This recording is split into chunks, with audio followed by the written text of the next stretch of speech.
And welcome back to Reunited States, the podcast where we bring rational discourse back to our national dialogue. From Manchester, New Hampshire, my name is Jesse Saywell. And from Los Angeles, California, my name is Tyler Eric. And we are back, folks. We are back. Excited to be back with you. I do want to start off the podcast here today. For those who are familiar with me, follow me on social media, anyone who listens, you already know that my sister was sadly the victim of a senseless and random attack. She is fortunately stable and recovering, but a man attacked her outside of her home in Long Beach, and just unprovoked, charged, attacked with a knife. She suffered a whole host of stab wounds. It's a really, really horrible situation, real life horror movie kind of thing going on. As of recording this, there has not been an official arrest or charges posted. I hope to have more information that I can share with you about the investigation or about anything relating to that going forward. I can't at this time, but I did want to take a moment just to thank everyone that has reached out to me personally, as well as to my sister. The Long Beach community has been amazing in what they've done for my sister in the last week or so. It's really been inspiring, and I'm amazed by her and her strength. She fought off this person multiple times. But one thing that she mentioned in a post, which I feel comfortable sharing because she did this, that I do want to just address, is that there was at least one car that she was able to escape this person and run to that sped off in this situation, and there were numerous other people that also heard what was going on. Again, this is right outside of her building. And did not help because they thought it was a domestic dispute. And that was the reasoning given, was that they thought it was a domestic dispute of some sort and they didn't want to get involved. And I just want to reiterate her concerns about this, and that domestic disputes are, again, if there is some sort of violent dispute going on, it is your obligation as a citizen to intervene. And it is otherworldly to me. It is unbelievable to me that anyone would go speeding off from someone who is, clearly bloodied and running through the streets. I get the concern, right? I'm not saying you open the doors and let them in immediately, but to just drive off like that without understanding what's going on is really shameful. And it heightens kind of the normalization of domestic disputes, which obviously this was not. Let's be clear. Like, this was a random attack. Someone just attacked my sister while she was walking her dog, and may have attacked others. We're not sure about that. But that sort of kind of like apathy towards domestic violence, right? And violence between between spouses or partners or relationships really needs to be addressed. And I think I've mentioned this on the podcast before, but there's a play called What the Constitution Means to Me, that it's a solo show of sorts, and the playwright who also played the main character. You can see a recording of this on Amazon Prime for free if you're ever interested. It's a fantastic piece. But she talks at the end about domestic violence and about violence against women. And if you take the number of casualties in all U.S. wars from 2000 to 2016, you combine them all together. That's Iraq, Afghanistan. That includes 9/11. Those casualties do not match the number of women killed in this country by people who claim to love them. And that is a really shocking statistic that has resonated with me for a long time. And so I hope that if anything comes out of this really horrible, horrific experience that my sister has had to go through, our family has had to go through, her wife has had to go through, all of this, the dog has had to go through. Let's be clear, like the dog is traumatized, of course, right? If anything has to come from all of this, if any positive thing can come, maybe it should be a reminder to all of us that if we overhear something that we think is a domestic dispute that has clearly crossed a line, right? If there is some sort of violence going on, it is your obligation to intervene. This is not something where it is an optional, oh, maybe I should, maybe I shouldn't. It is your obligation as a citizen to intervene, especially considering the plague of domestic violence that exists in this country and around the world. So thank you all again for reaching out. I will continue to give information as best I can. I am grateful for it. I know my sister is grateful for it. My family is so unbelievably overwhelmed by the level of support that has been provided. But that is something that I did want to pass on as a takeaway from something that has been really traumatic and tragic. So, and could have been a lot worse. I'm so grateful that she is still here with us. So, yeah, that's Yeah, no, thanks so much for sharing that. When you told me this story, I was appalled. I was frightened. I mean, I know your sister for many years, and she's an incredible woman.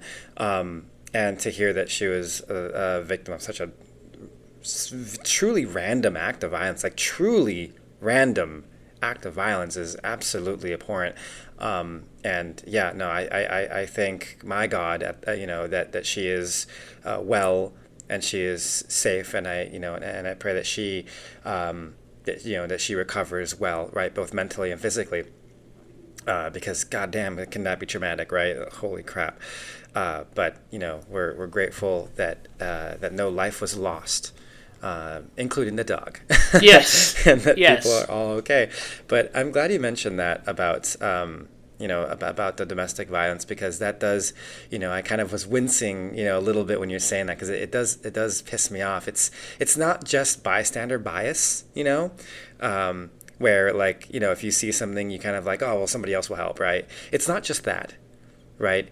If you see violence, to me, what that speaks to, especially when you have an excuse for it, like, oh well, I thought it was a husband just beating the shit out of his spouse or partner or whatever. I'm like, oh, and you think that's because it's okay? So what you're telling me when you have that excuse is you're telling me that you're okay with witnessing violence against a woman in this case, if you know that it's, or if you presume that it's their spouse doing it to them, that you're okay with that. You're like, oh, that's normal. I'm not going to intervene in that. I'm okay with that. I wouldn't be okay if it was somebody else random, if it was some other event, but I'm okay with it if it's their spouse. And that pisses me off. That is an inexcusable mentality. That is a truly inexcusable mentality that so many people, not just these few people, but so many in the world, I would say, not even in the U.S., somehow have this mentality that it is somehow acceptable or permissible that a woman be a victim of violence, so long as the person committing the violence is their husband, spouse, whatever. That's disgusting. That I'm sorry, that disgusts me. I think that's terrible, and that's what kind of perpetrates this, like, continuance of domestic violence, and at least in this country, right? Is this mentality that somehow it's okay, right? If it's that, because we still have this, like, idea that, like, there's a patriarchy, so, like, the guy can do whatever he wants because a wife's his property, whatever. Like, do we really still live in a world where that's, like, the prevailing, like, mentality in a household? Like, no, absolutely not. It's horrendous that people still think this way, and it genuinely pisses me off that this is still, like, even in this case, a case as close to us as can be, like, that that literally affects the outcome of, your sister could have died because of that mentality. Because that was what people were thinking. That it was okay because they assumed that it was a spouse. That's horrible. Yeah, and That's horrible. Yeah, I can't begin to express how much that upsets me. That logic. it's infuriating, but I would also just kind of reiterate, and we talk about we talk a lot as we are both men, right? We talk about the issues facing a lot of men and general frustrations that young men have in general, and I've shared this with my classes as well before. You know, guys, if you have a right to feel like the world is at times actively kind of restricting you from reaching full potential in certain aspects, right? Now, again, that's not to say that male privilege does not exist. Let's be clear. It exists. It's real. Let's not throw that out there. But and I understand that most men are like, well, it's not all men that do this, and that's of course a fair thing to say. It's not. But if you have a bowl of Skittles on the table, and there's 100 Skittles in that bowl, and 3 of them or 5 of them are poisonous, and you won't be able to tell until you eat it, are poisonous, deadly, are you going to eat one of those Skittles? Are you going to dig your hand into that bowl and eat those Skittles? So you want to know why women are afraid of you? It is because of that. It is that logic. And men have not done enough. That's why they choose the bear. But men have not done enough at calling each other out for this, right? We have not done enough about actively trying to reject violence or violent rhetoric against women in our own conversations. That doesn't mean that you can't be a man, right? Masculinity, good masculinity, is stopping people like this, right? Is actively calling this sort of thing out, because that is not what a man is, right? And so until women can trust men, yes, but until men actively are working to call out this cycle of violence, women are not going to trust you. And it's going to be really hard for women to empathize with your issues when they are literally afraid of you. So you can be a good guy, right? Not participating in domestic violence is a great thing, right? Like, not being a violent person in general is a great thing, and it's the way you should be acting in a civilized society. But if you are doing that and turning a blind eye to other men in their violence, that is a significant problem, right? That is the next step that needs to be addressed. It is not just, oh, well, I don't do it. It is also, if you hear about it, you can't laugh at jokes about beating women. You can't laugh at jokes about, taking advantage of people. You can't encourage that sort of behavior. You need to actively be calling out that sort of rhetoric and that sort of behavior aggressively, right? It is not women should not be the only ones championing the fact that they should not be attacked, right? It really needs to come from us. So we need to do a much better job of policing ourselves. And that's also the pro-choice argument, which is hilarious. Certainly. It's literally also the pro-choice argument, where people who are like, well, I would do, whatever is best in my situation, but yeah. I don't want to support legislature that allows other people from making their own decisions about their bodies. It's the same thing. It's all the same thing. All of this is crazy. Intertwined. You can't support one aspect of women's rights and protection of women and not support others. Like, no, I'm sorry. Sorry, I don't care if it's like, oh, well, my religion, blah, blah, blah. I don't give a shit. You know why? Because I'm a Catholic. I'm a proud fucking Catholic. And I'm very, very, very pro-choice. And I will die on that hill. And I know many Catholics who are pro-choice. So no, sorry, the religion argument is bullshit. Bullshit. Well, it's certainly dated. You have to, if you're going to support women, you have to support them all across the way. Yes, agreed. So, moving to another topic, because, God, we've got a lot to get to here, and there's been a lot that's been going on, but this is a really recent development. CBS fired a veteran reporter and anchor, Scott Pelley, last evening. And if you are wondering who is Scott Pelley, and that is a fair thing, I recognize a lot of people are not affiliated with like legacy media or whatnot. They don't, a lot of especially younger people You'll know his face. Don't watch the news. But if you see his face, you will likely recognize him. He was the CBS Evening News anchor that I believe took over for Katie Couric, but I may be wrong about that. But Scott Pelley is like, I put this on Instagram, but it's like if your Hall of Fame quarterback came out and said the team is actively trying to help other teams to win, right?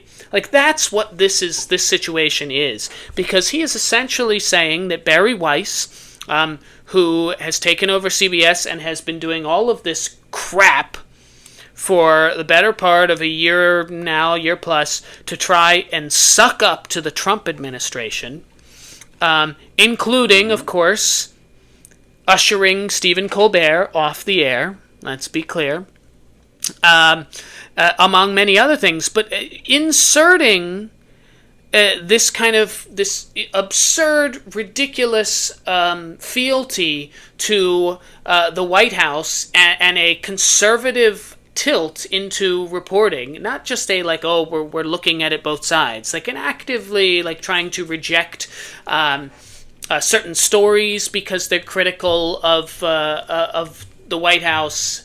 And according to Scott Pelley, now we're finding out biases, I believe, was part of his statement.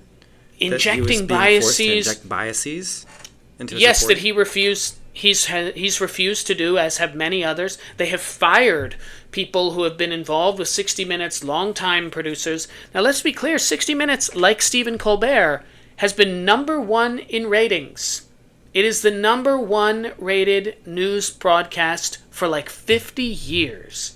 60 Minutes is great journalism. Historically, it is a legacy of the best sort of investigative and kind of commentary journalism that we have seen in broadcast television over the last half century. There are absolute legends that have been involved with 60 Minutes, and to be inserting a kind of overhaul in which they want to change the trajectory, the political trajectory of 60 Minutes is absurd. 60 Minutes has never been a liberal program.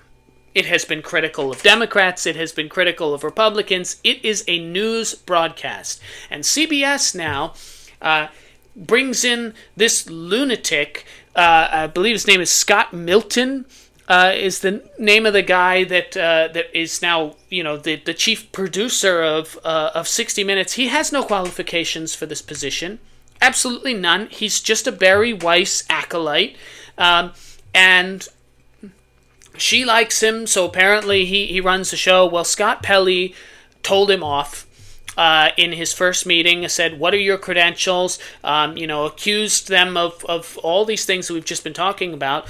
And apparently this guy couldn't take it. He left the meeting, said, enjoy your bagels, and stormed out of the meeting. And then the room apparently clapped, right? The room apparently applauded when the guy left. They were so happy he was gone.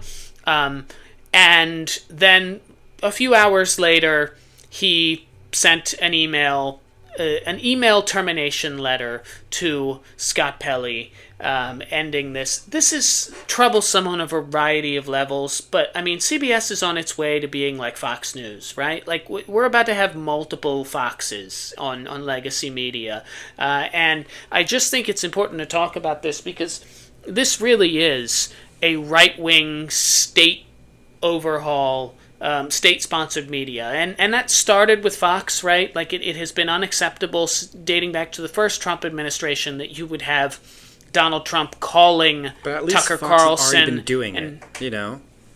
Of course, Like at but the very least, at least Fox are already been aligned with that mentality, so it's not surprising that they align themselves further. yeah, but they really became state news, right? You're right. Like in the first Trump administration, they became, no one should be calling the president and then going on and reporting talking points from the president, right? Like that's some Soviet Union bullshit. You're absolutely right. I think, and I don't want to discredit, how terrible that transition was, right? But to me, at least, I was like, that's predictable, right? Like that's like their main talking points and the leanings that they have done has not shifted. If anything, it's just slightly realigned to protectionism as opposed within the same kind of like a political ideology. With this CBS thing is truly concerning because this is taking what used to be something that felt nonpartisan, that was good, genuine investigation, genuine news broadcasting, a thing that people trusted, that Americans trusted. 60 Minutes was trusted. Like I would watch, and granted, like my grandparents are and always were conservative, right? They're the classic like, conservative immigrant, folks, right? Like many, many, many millions of people in America. And we watch 60 Minutes together every week, almost every night. Like if it was on, we were watching it. They trusted 60 Minutes. Not because of partisanship, not because of the message, because it was trusted news, because it was genuine news. It was real. It felt real and it gave real information. They trusted it and we used to watch it together all the time. Scott Pelley is such a weirdly strong part of my childhood because I used to watch him all the time. I used to watch all the 60 Minutes guys all the time.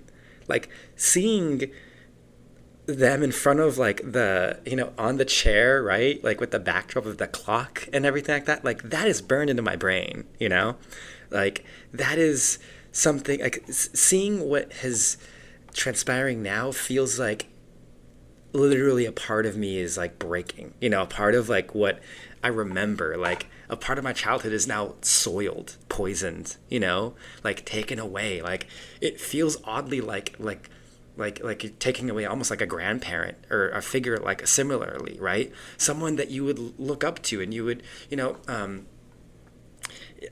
it just feels so like innocence lost, right? For me, at least personally, just because of my connection to that show and my connection to like, those anchors. And it's just, it's frustrating because I can tell you firsthand just how impactful that specific show was to people, especially people in the older generation, regardless of political affiliation, regardless of philosophy or how you felt about the news or the president or the parties or whatever. There was a common denominator that there were certain, programs that just felt intrinsically trusted. And that was one of them. And seeing that get lost, right? Seeing that go away is so sad. It's so sad to see, I can't begin to kind of describe just how genuinely just sad it makes me to see something that used to be so trusted devolve into something that now I have to question, right?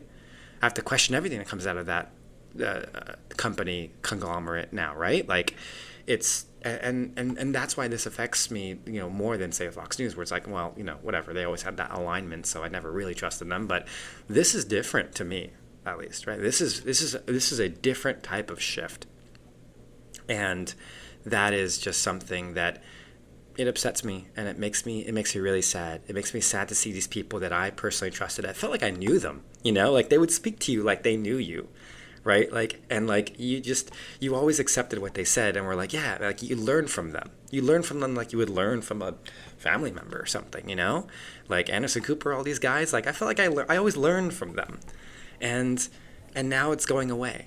Now they're being forced out because they refuse to inject the minds of the people that trust them with lies.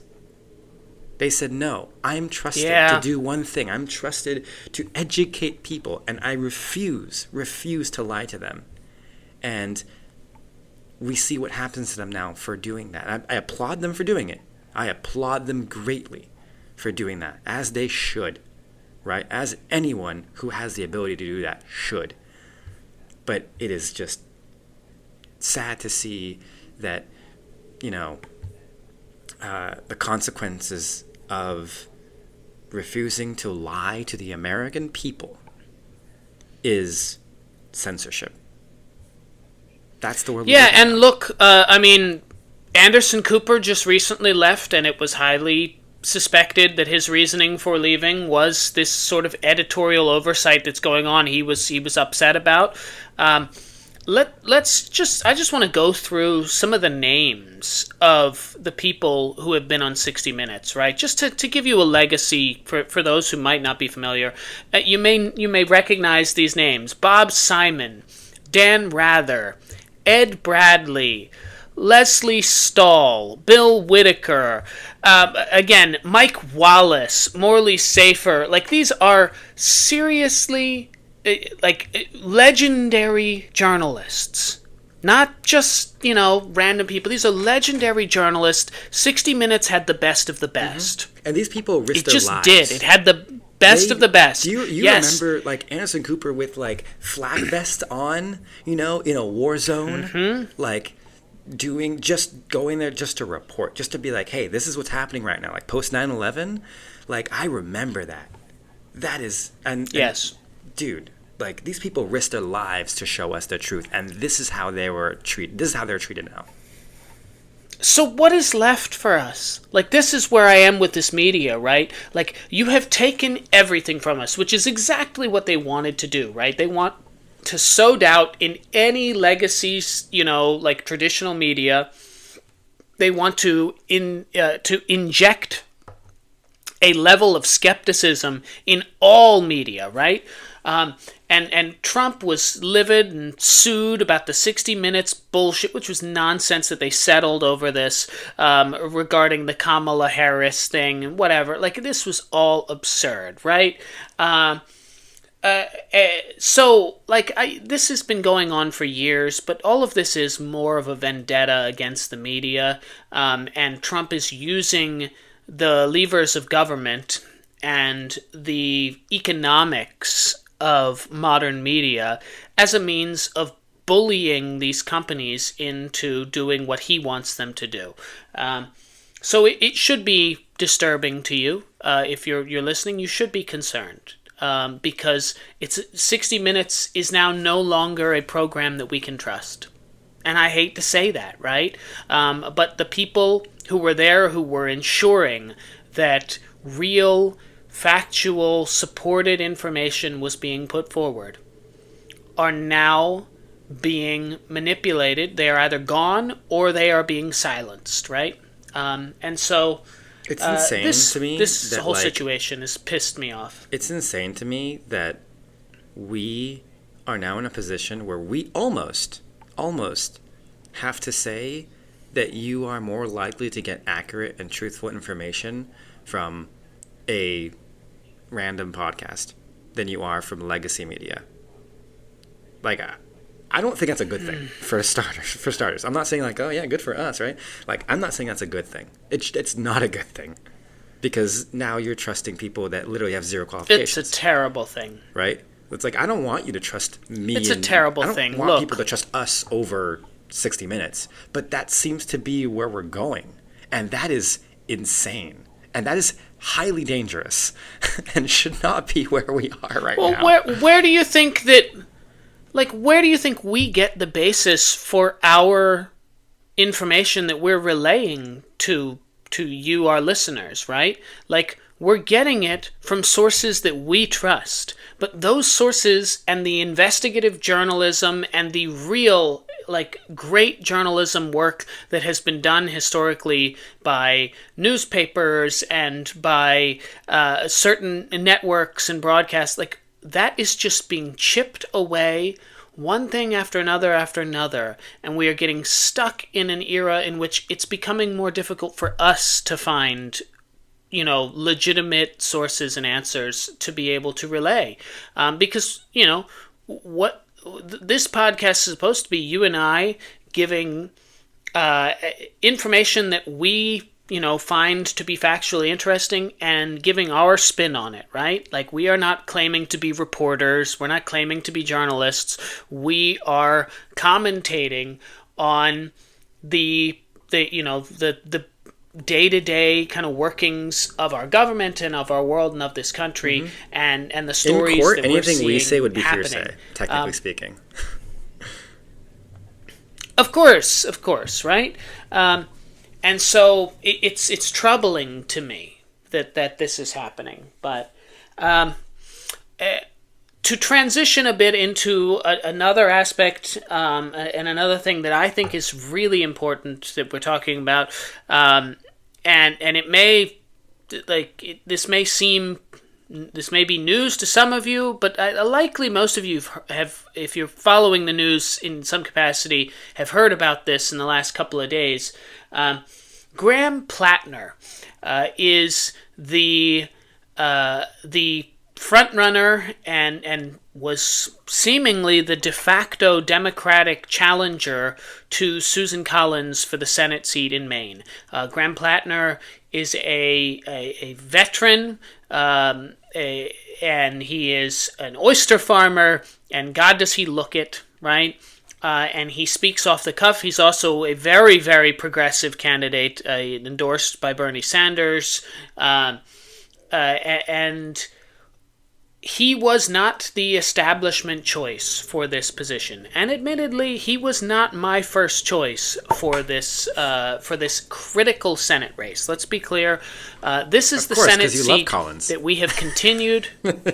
No, I do not.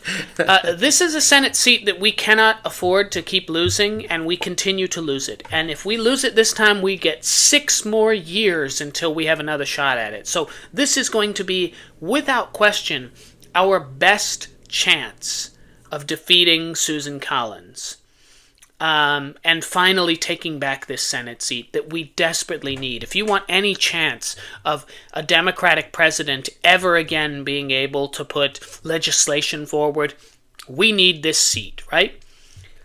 And I will admit that in the polling, Platner was doing better than my preferred choice initially, Governor Janet Mills. She is the current governor of Maine. She's also old. She is really old. She would be the oldest elected senator to start a first term in U.S. history, right? I think 78, something like that. She's very old. She's tough. She's a fighter. I love the lady. I think she's a great governor. If you remember, she's the one early in the Trump administration that said to Donald Trump, "We'll see you in court." And then she did, and they won, right? So Janet Mills is a badass, but she was not able to raise money in the way that Graham Platner was. He excited a lot of people. He's an outsider. He's very much that.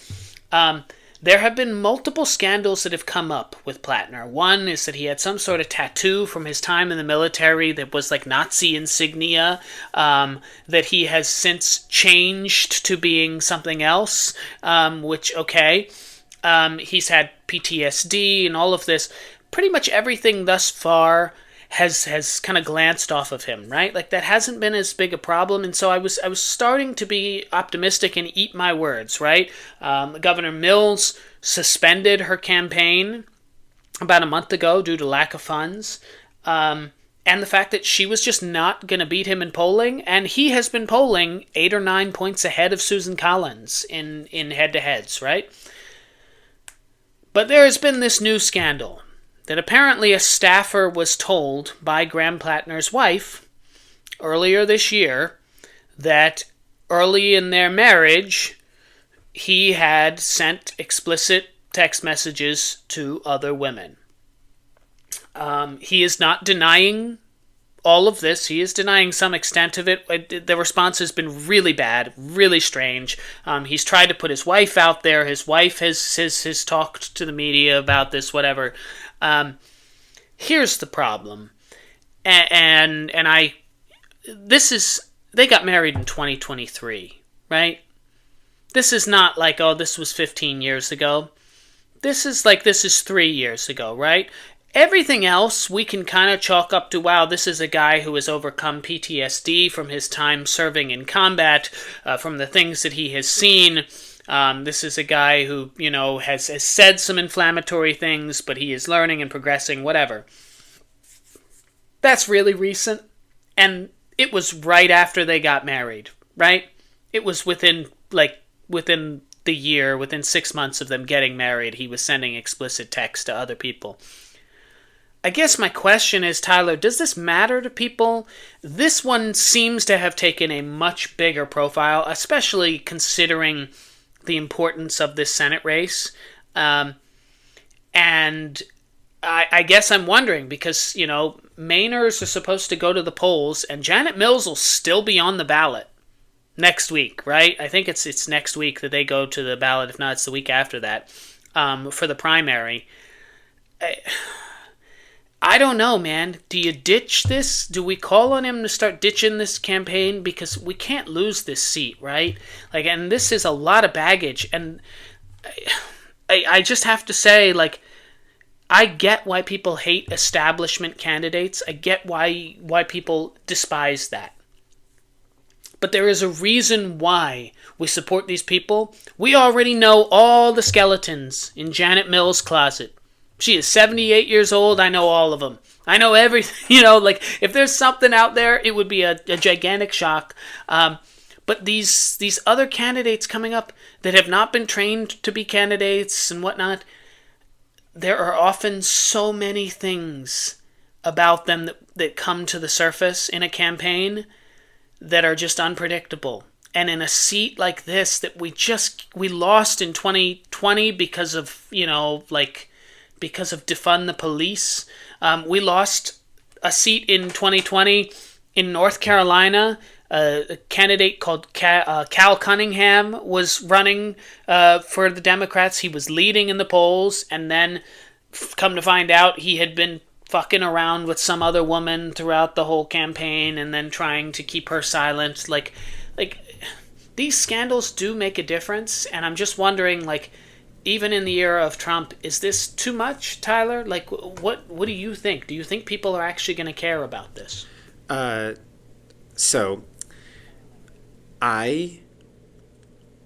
let me phrase this way. Does it matter? I mean, that's going to depend. That's going to change person to person. Some people will think this matters more than other people. I think when it comes to something like this, something that is, between two people, right? Just a breach of trust, whatever, cheating, whatever it was that happened. There is one opinion that will matter more than everyone else's, and that's the opinion of, in this case, the victim, which would be his wife, right? The person who was affected most in this exchange, this thing that happened a handful of years ago. So when you ask me, should people care about it? People should care what she thinks about it. That's what I think. People should care what she thinks about it. Why not just ask her? I mean, if she believes that this is something that they can move past, that clearly it seems that way. It seems like it's something that they have moved past, considering that they're still together. And it seems like this only came to light because she made a passing comment about it. If she's like, well, yeah, that happened, and then we moved past it, and that was it. We fixed it. If that's the truth, then we should adopt the same mentality, if you ask me my opinion. If she forgives, then why shouldn't I forgive and move past it? There's more important battles to win, you know? Now, if she's saying that he did heinously egregious things in the same realm, and those egregious things are things that she cannot live with, and it's like this whole, big thing, then yeah, maybe we should take a look at that and consider it with a bit more weight.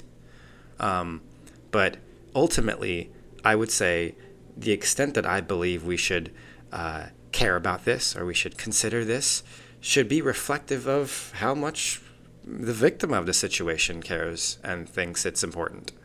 I think that's the most respectful thing to do, considering this is a private, personal matter. I think this is the most sensible thing to, the most sensible way to treat the situation, considering who's involved. He didn't cheat on me, I'm not a victim here. Neither is anybody who's voting for him. And so what we should be doing is listening to the people who are affected. And we should be, we should be in line with what they think. So do I think it's a big deal? I mean, based off the information that I've seen so far, I don't believe this should be enough to drop him. I don't believe this should be enough to not vote for him. But ultimately, I think that is reflective of his wife's attitude on it.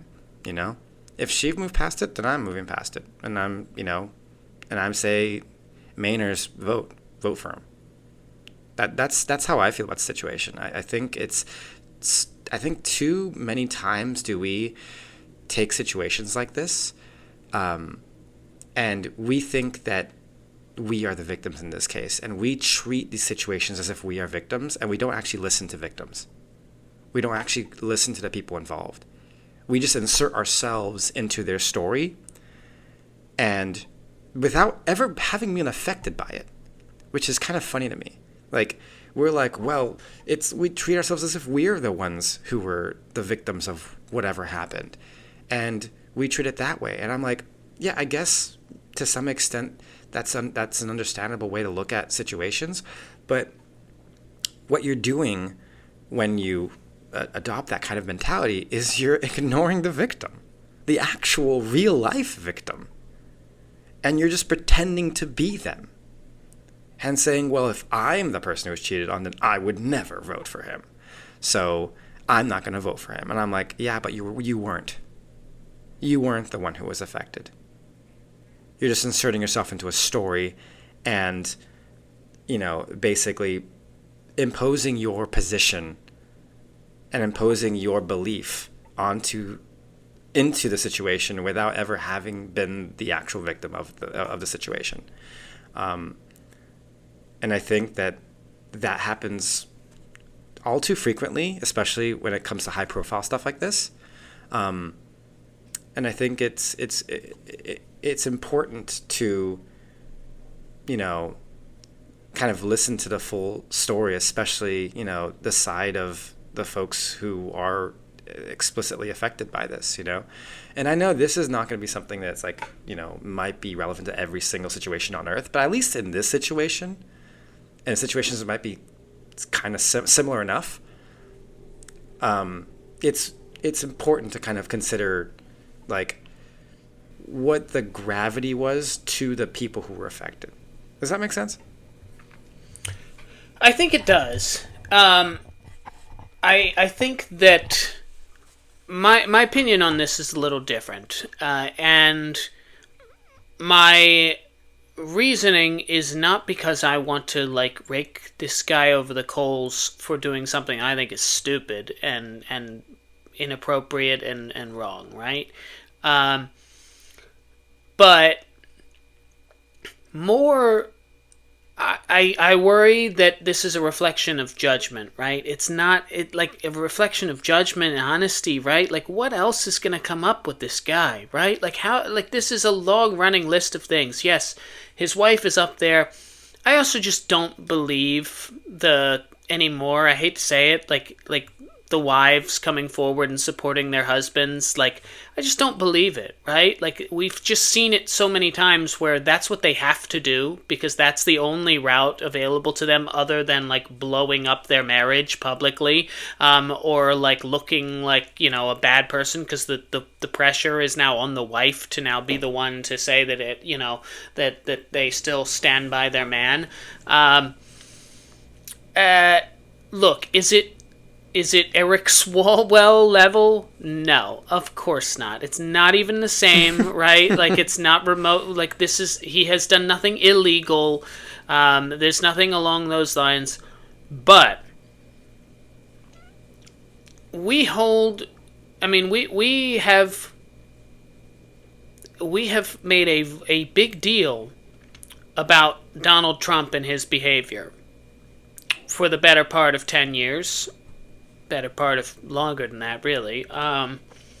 And again, not the same thing as assaulting somebody, but just talking back to like grab them by the pussy, right? Like that language that he used, right? There has been a lot of uproar about candidates, you know, and in the Me Too movement and all of this, right? Like, this is Platner already had some underlying issues with female voters. And he's going to need to win female voters to his side.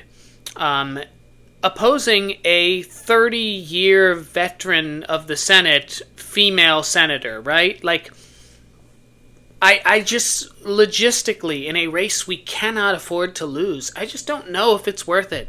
I just don't, guys. Like,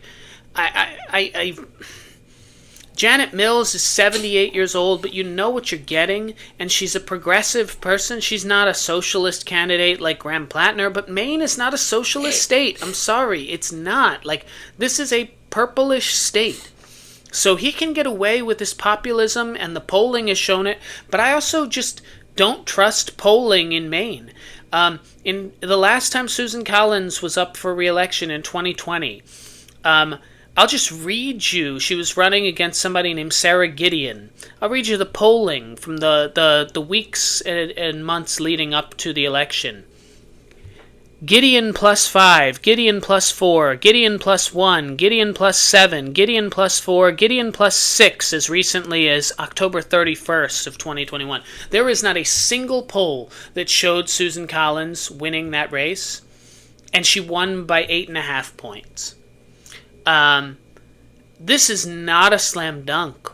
This is not an easy race. Susan Collins wins elections in Maine because when it comes down to it, people like that she's kind of the moderate candidate, right? The other senator from Maine is Angus King. He's an independent who caucuses with the Democrats, right? Like, former governor, old guy, right? So, I know that, like, people are like, oh, well, why do I care about a Maine Senate race? Susan Collins has been the difference, the deciding vote on so many significant things, right? Like, she has been the swing vote, and we need that in our camp because more often than not, she's with them. She is the Brett Kavanaugh decisive vote, right? Like that's why this person and this seat is significant. And so we have to win it. And so she also has like no backbone whatsoever. Like, she likes to talk like she's anti-Trump and anti the administration, anti-MAGA, but she's not. She's not when you look at her voting record. Yeah. So we have to win. So I think Mainers, and I know there are some that listen to this podcast, I think they need to think really hard about who they decide to cast their vote for. I suspect that Platner's still going to be the nominee, right? Unless something else comes to light. But this is an important seat, and we need serious people in government. And I'm concerned again. This is the larger concern I have is these outsiders running for public office. Yes, I hate career politicians. I also share the distaste for the establishment, but there are major concerns. I can't tell you. Like, if I ran for office, you know how much shit would come up that I just don't want. Like, there's a reason why I won't run for office, right? But like there would be shit that would come up. People would bring up shit from the podcast that they'd bring up and they'd put out on, oh, he said this about this, or they take shit out of context or whatever, or they take something from a period of time in which I no longer believe that anymore, right? Like a period where I have grown, but nobody cares about that, right? Not in that context. So, campaigns are hard. I hope to God that whatever we do, we put the best candidate forward to beat Susan Collins in Maine. Speaking of elections, I agree, and I think it's funny you mentioned, and speaking of establishment, you mentioned people are anti-establishment. Well, apparently, one group of voters that apparently are not anti-establishment are California voters.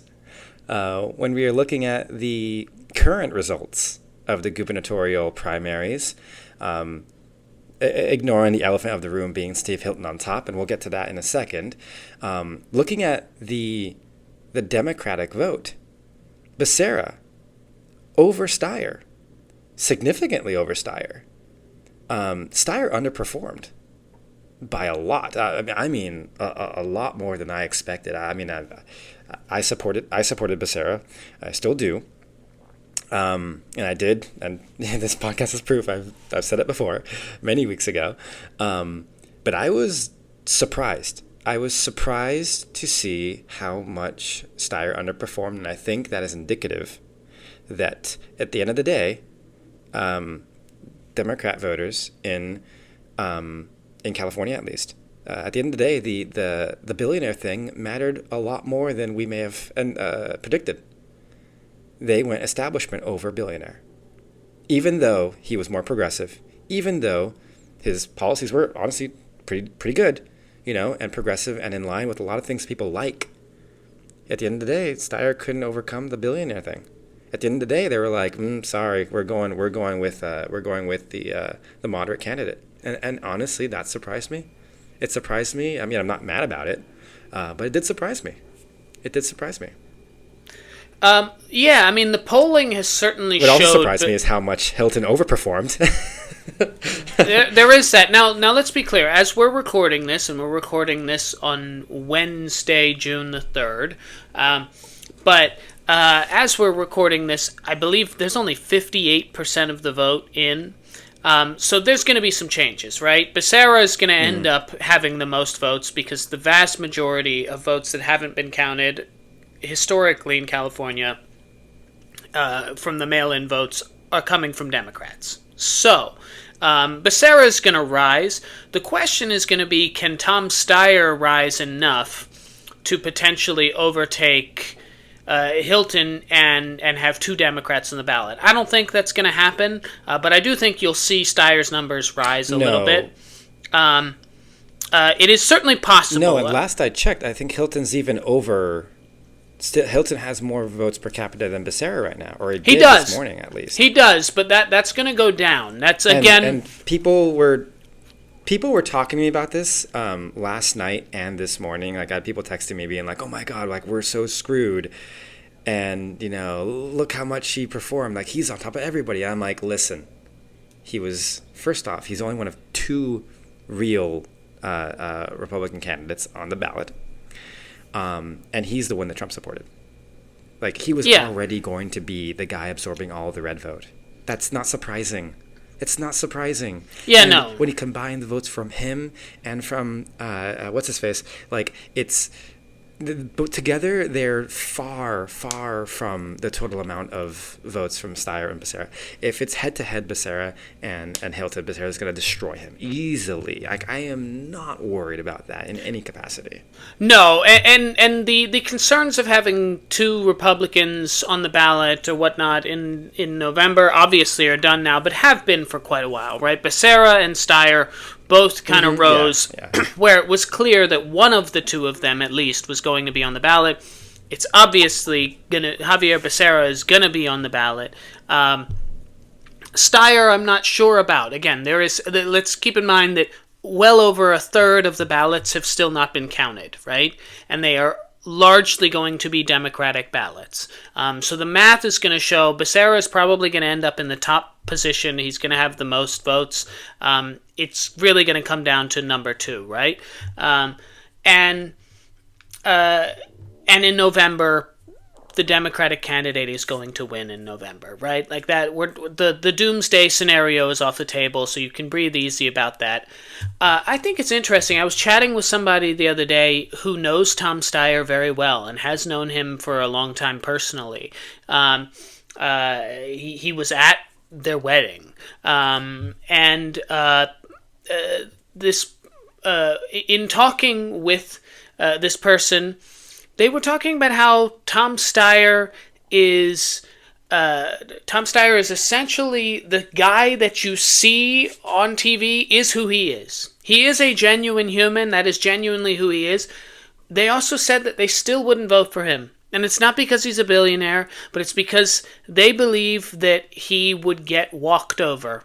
That he just doesn't understand the inner workings of this, that in some ways he's too nice a guy, he would get walked over and he wouldn't be able to focus on all the different things that he wants to achieve. And so I thought that was interesting, and that I was told that they knew him well. They hadn't spoken to him in years, but they knew him well, and did believe that, the guy you see on TV is the Tom Steyer that they knew. But still wouldn't vote for him over Becerra, which was an interesting commentary, I thought. So we'll see what happens with... I think that's completely true. Yeah. I mean, that's what we see with almost every candidate that fits the same bill, is that they... And again, to go into the LA mayoral race for a second, I mean, my preferred candidate was also the outsider progressive candidate who got literally 9%. She got like nothing. But, I think her biggest issue was the same thing as Steyer, was that like she was promising a lot of things that, if you knew anything about politics, you'd be like, that's so difficult. Like, you have no idea what you're getting into.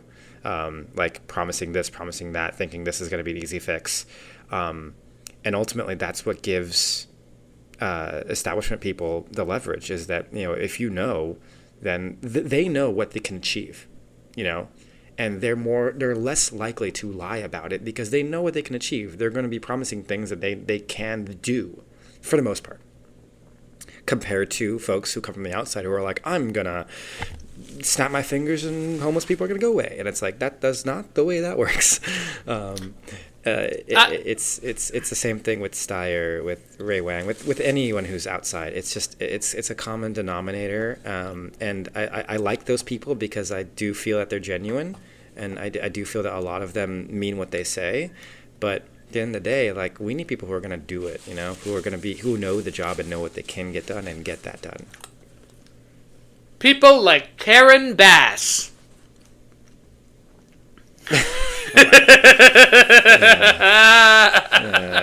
I'm sorry. I can say these things. I have plenty of things to say. You don't have to say anything. Karen Bass, Los Angeles. I plead the fifth. You can plead the fifth all you want. I can say this. And this are my opinions and my opinions only. Let's put this forward. Karen Bass, Los Angeles. We gotta talk. We have got to talk. How can someone be as bad at her job as she is and has been for years, that she is the mayor of Los Angeles and the city is on fire and she's in Africa doing God knows what in Africa, along with any number of other administrative bullshit? I mean, this is insane. How is it possible that she can be so much worse than Garcetti, who was also bad? Bring back Villaraigosa. That's all I'm saying. But this is actually insane to me. That she looks like gonna get reelected. The only other option is likely gonna be Spencer Platt.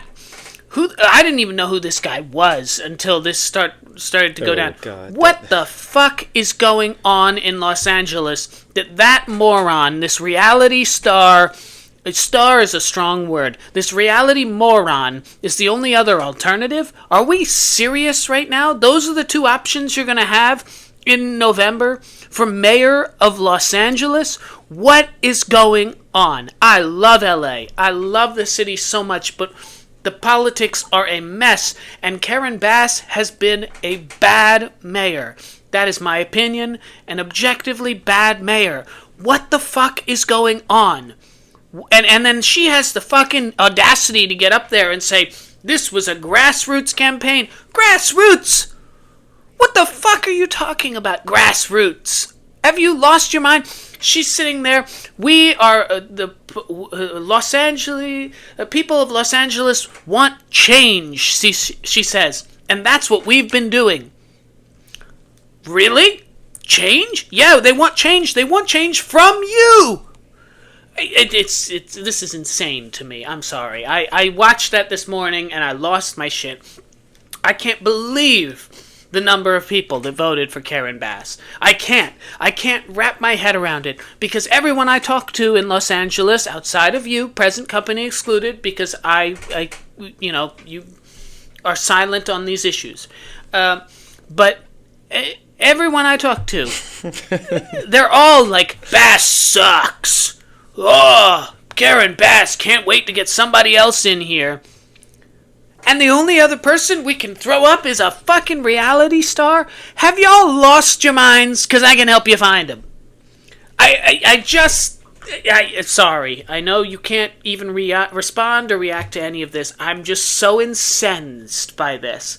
Because I just think she has not done a good job. Bring back Villaraigosa. Why is he running for Senate? Come run Los Angeles again, please. Please run Los Angeles again.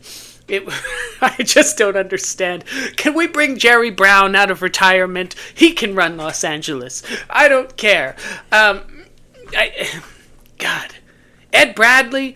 No, not Ed Bradley. Tom Bradley. Tom Bradley. Bring him back Bradley. from the... Yeah. Bring him back Tom Bradley was the shit. Bring him back from the grave. Where is Tom Bradley? I would vote for Tom Bradley's head in a vat of blue liquid before I would vote for Karen Bass.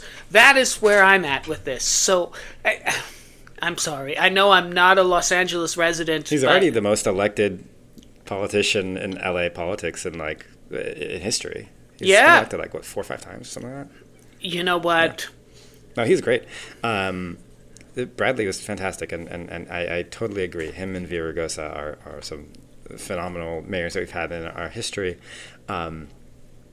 Yes, I will not comment on my boss, but I will say it is an interesting race. It's an interesting race.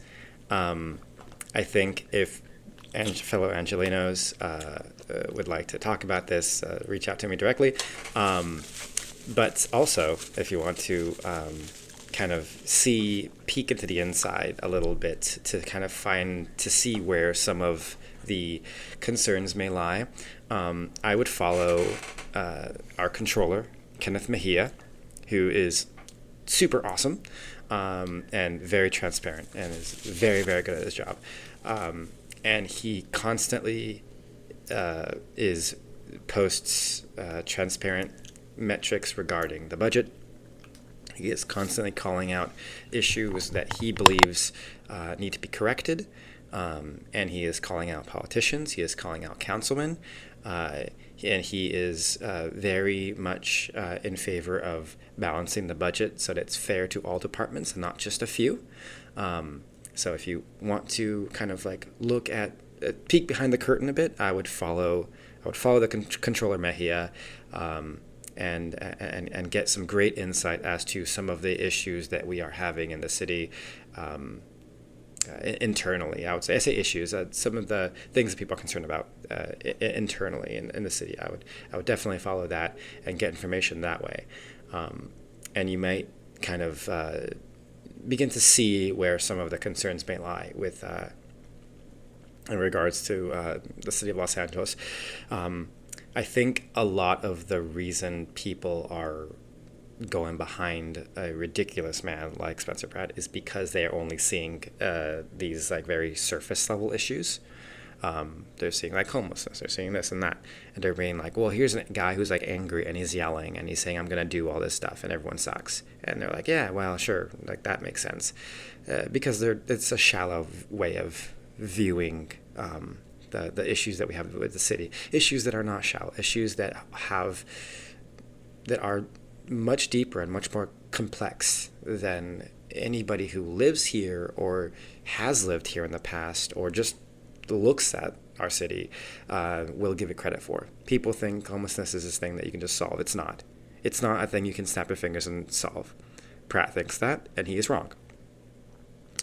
And I think a lot of the left-leaning folks running for mayor understand that it is not something you can just snap your fingers and solve. It is something that requires a level of complexity and a level of deep understanding of our internal systems that are in place, the budget, resources, and all these things. So for my Angelinos that are concerned about these things that feel like surface level issues or things that are very easy to see in the street, just know that like the answer is not I can fix it. The answer is I have a policy, and this is what that policy will do to our infrastructure and to our budget that will fix it or that will alleviate in some way, help the situation. Because again, there's no fixing this stuff. You can only alleviate it. You could only kind of improve it slowly with time. So listen to rational minds. Listen to the rational minds that understand the situation and understand that these things require tact, require money, require resources, and require policy, not just a big baby yelling and screaming and using AI images on giant poster boards saying Zombieland, which is I have to stare at that all the time. It's horrendous. But please listen to rational minds, guys. Listen to rational minds. All kinds of stupid going on there with Spencer Pratt. Like, let's be clear. I may have just ranted about Karen Bass, and I have strong feelings, and those feelings, again, are mine and mine alone. But if you put Spencer Pratt up against Karen Bass, the choice is pretty clear, right? Like that. I'm not voting for that lunatic. He knows nothing. They ask him about other issues that are important to the job of being the mayor of one of the largest cities in the world, and he declines to answer them because he doesn't know anything about them, and he goes back to the two issues that he cares about. He also lies repeatedly about all kinds of bullshit.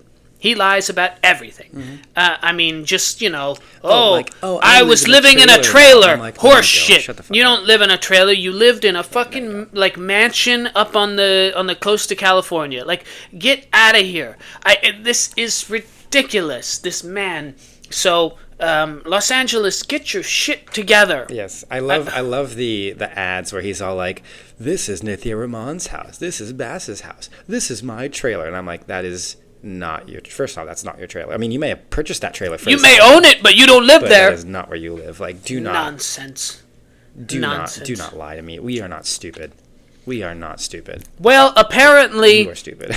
Apparently 150,000 plus Angelinos are stupid enough to vote for that man. So shame on you. Shame on you all. I don't understand. You had so many those other... Those are the OC guys. Those are the OC guys who came up to vote. You had so many other good candidates. You had so many other people that you could have voted for. And you... God, I just don't understand. I don't understand. Anyway. You could have supported my girl Ray Wang, but you didn't. You bastards. Great. You supported a cool progressive pastor, but you didn't. Great candidate. Could have voted for Nithya Raman, a great councilwoman, but you didn't. Yep. Yeah. I mean, I guess there is still a outside chance. They have not confirmed. They have confirmed that Karen Bass is moving to the general election, but they have not confirmed that Pratt will get there yet. Though he certainly looks to be in strong position. Raman was close. I think. Yeah, Raman was close behind him, but it's 40,000. It's just the fact that he's the only Republican candidate is good odds for him. So. Yep. Yep. Wow, what a time. I love this. NBC News. Karen Bass faces two serious challengers as she battles for a second term amid major criticism of her time in office. Two serious challengers? No.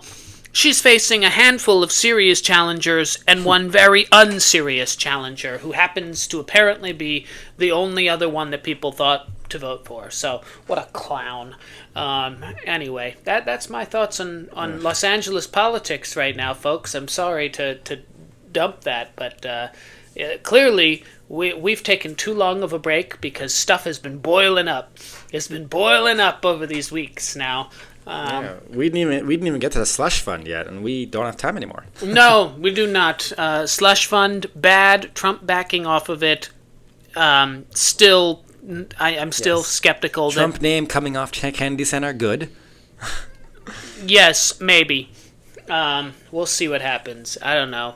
He might stand out there in front of the crews being like, "You can't take this down. This is wrong. Move away. Move away. I'm deploying ICE to protect my name. My big, beautiful name." We got ICE at the airports. He's got ICE everywhere.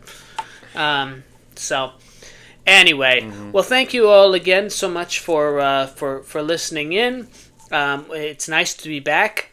We will hopefully be back next week. That's certainly the goal. I will be in Alaska and am hoping to have a guest rejoining the podcast from Alaska next week.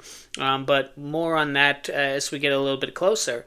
But again, follow us on Instagram at Reunited States Pod. Engage with us. Tell us what you're thinking about, what you want us to talk about, and really continue to have the dialogue that we need to be having with one another. And again, back to kind of the original early point of this podcast.